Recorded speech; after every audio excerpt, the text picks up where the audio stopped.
Hola, buenas tardes alumnos, continuamos la clase. En el día de hoy vamos a ver el eje temático número 2. Como saben, está embarazo, parto y puerperio normal. Vamos a ver los temas que van a ingresar en las siguientes diapositivas. Los temas del día de hoy van a ser fecundación, pruebas de embarazo, aplicaciones, metodología, confiabilidad, diagnóstico de fecha probable de parto. Como hablamos anteriormente, siempre es bueno recalcar y saber, ¿no es cierto?, algunos conceptos. En este caso debemos recordar el concepto de fecundación, es el proceso por el cual dos gametas, recuerden que uno masculino y un femenino, se fusionan durante la reproducción sexual para crear un nuevo individuo, con un gran genoma derivado de ambos progenitores. Recuerden que cada célula tiene 23 cromosomas y se dividen por mutaciones formando el huevo o el cigoto. Este sufre cambios hasta formar el nuevo ser. Luego de la primera división celular, va al útero, pierde la membrana externa y se prepara para la nidación. Por medio de una enzima proteolítica y con las células trofoblásticas penetra en el endometrio y comienza a nutrirse, implantándose al séptimo día después de la fecundación, aproximadamente el día 21 del ciclo. Se implanta en el endometrio, recibe el nombre de decidua, lo hace en la parte superior, anterior o posterior del útero. Al finalizar la segunda semana está implantado y la célula de trofoblasto dan origen al corión que posteriormente forma la placenta. ¿Cuáles son aquellas pruebas de embarazo? El diagnóstico de la gestación puede ser muy fácil o difícil. Ello depende de la época de embarazo y de las circunstancias que lo rodean o complican. ¿Cuáles son esos diagnósticos? En la primera mitad del embarazo se observan tres hechos que determinan la aparición de signos y síntomas fundamentales para su diagnóstico. La menstruación y la ovulación están suprimidas. El ciclo menstrual es reemplazado por el ciclo gravídico. El ciclo gravídico es el ciclo del embarazo. La presencia del huevo provoca modificaciones generales en el organismo materno. El desarrollo del huevo produce modificaciones locales del útero y de las mamas. En la primera etapa del embarazo se cuenta clínicamente solo con signos y síntomas de origen materno.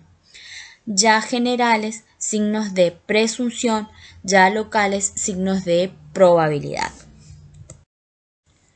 Signos de presunción o generales. Los proporcionan los sistemas y aparatos maternos. Aparecen al final de la cuarta semana y desaparecen en el curso de las 18 semanas. Se trata de manifestaciones subjetivas y objetivas. Cialorrea, náuseas, vómitos, modificaciones en el apetito y del gusto. Perturbaciones de órganos de los sentidos, modificaciones del carácter, mareos, lipotimias, palpitaciones, somnolencia, fatiga, desganos, hipertrofia de la tiroide, varices, polaquiuria, modificaciones de los senos, pigmentaciones. Estos son algunos signos o síntomas que pueden decir la mujer, ¿no es cierto?, que está cursando la primera etapa del embarazo. Los signos de probabilidad o locales que pueda haber la proporciona el aparato genital, en particular es el útero. Puede haber una menorrea. Toda mujer con actividad sexual sana y con periodos regulares a quien le desaparece la menstruación debe pensar que está embarazada, con la condición de que los ciclos hayan sido antes normales. ¿Qué quiere decir esta amenorrea? Recuerden que amenorrea es la ausencia del periodo menstrual.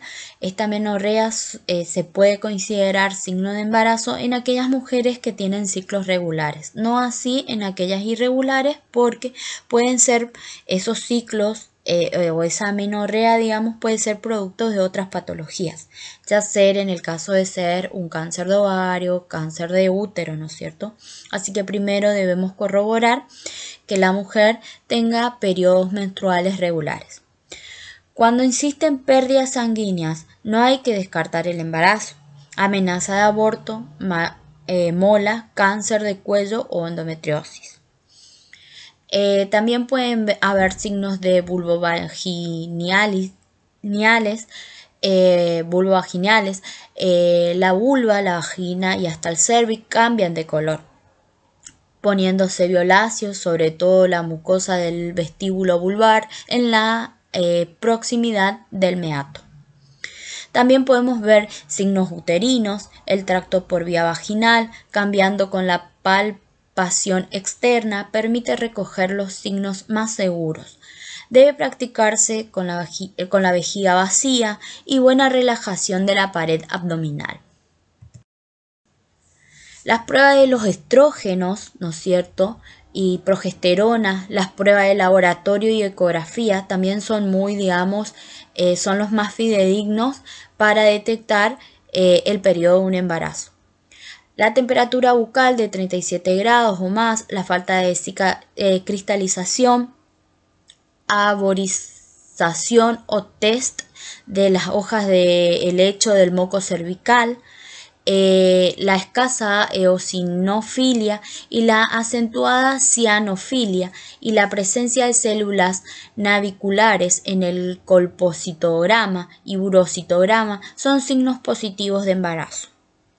Diagnósticos por reacciones de laboratorio. Recuerden que aparte de estos tipos de signos de síntomas que podemos ver en la mujer, también están los de laboratorio que son muy fidedignos, ¿no es cierto?, a la hora de detectar un embarazo. El aumento del tenor de las gonadotrofinas de origen corónico o trofoblástico que ocurre durante el embarazo. La demostración de la presencia y la cuantificación de gonadotrofina puede efectuarse en distintos medios. Pueden ser estudios de laboratorios de sangre o también pueden ser de orinas. Y por distintos tipos de reacciones. Estos tipos de reacciones son los distintos métodos que podemos llegar a utilizar con la sangre o la orina. Tenemos métodos biológicos, métodos inmunológicos y los métodos por radioinmunoanálisis. Diagnóstico precoz de embarazo por ecografía. La ecografía es uno de los estudios más, certeros a la hora de diagnosticar, el embarazo.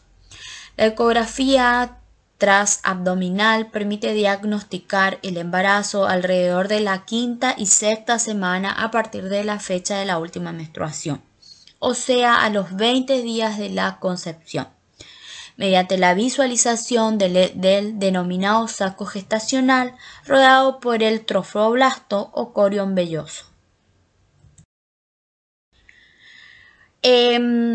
Como ustedes habían visto, también uno de los temas que vamos a tratar en el día de hoy es el diagnóstico de fecha probable de parto. Este tipo de diagnóstico se da a través de una serie de cálculos o reglas que vamos a ver en las siguientes filminas.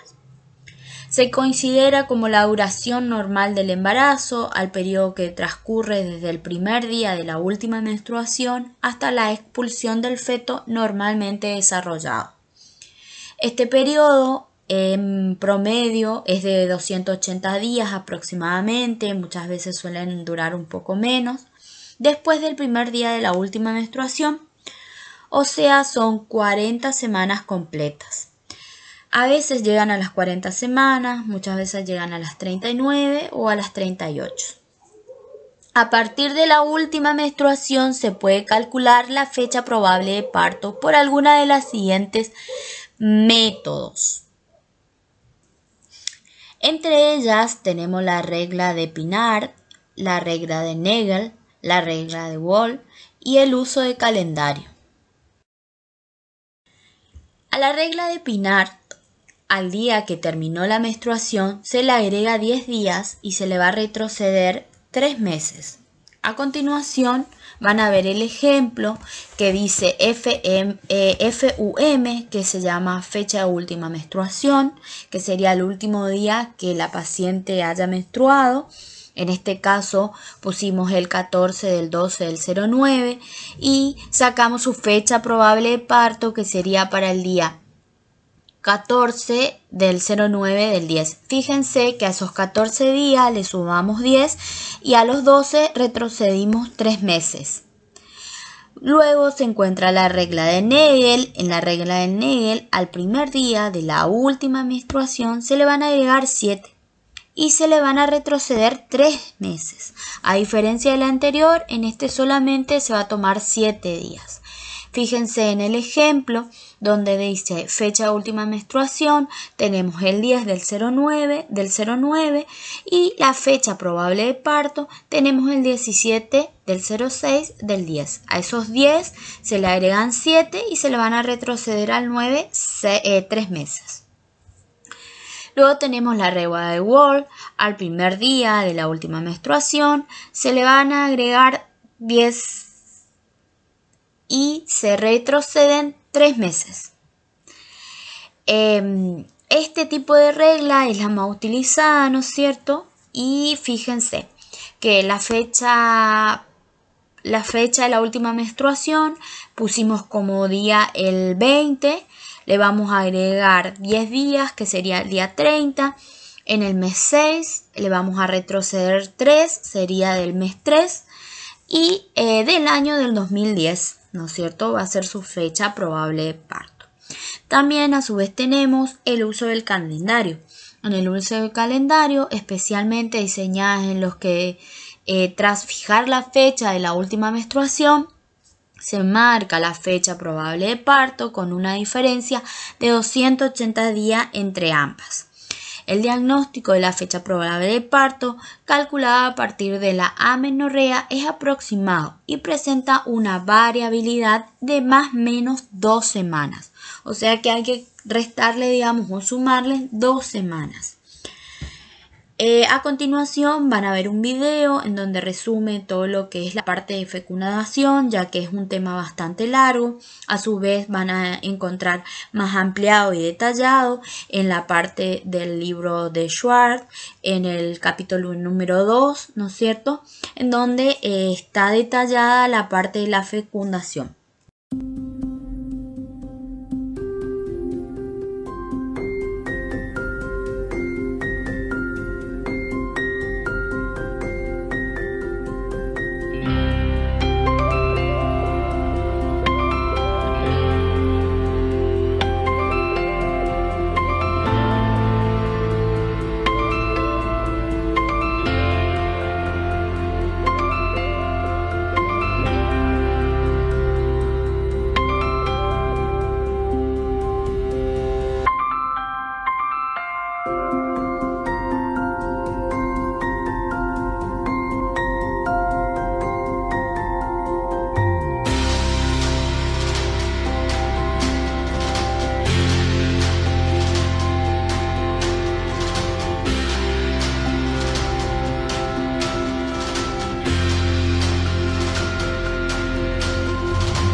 Bueno, muchas gracias alumnos. Estamos a su disposición por cualquier duda u consulta.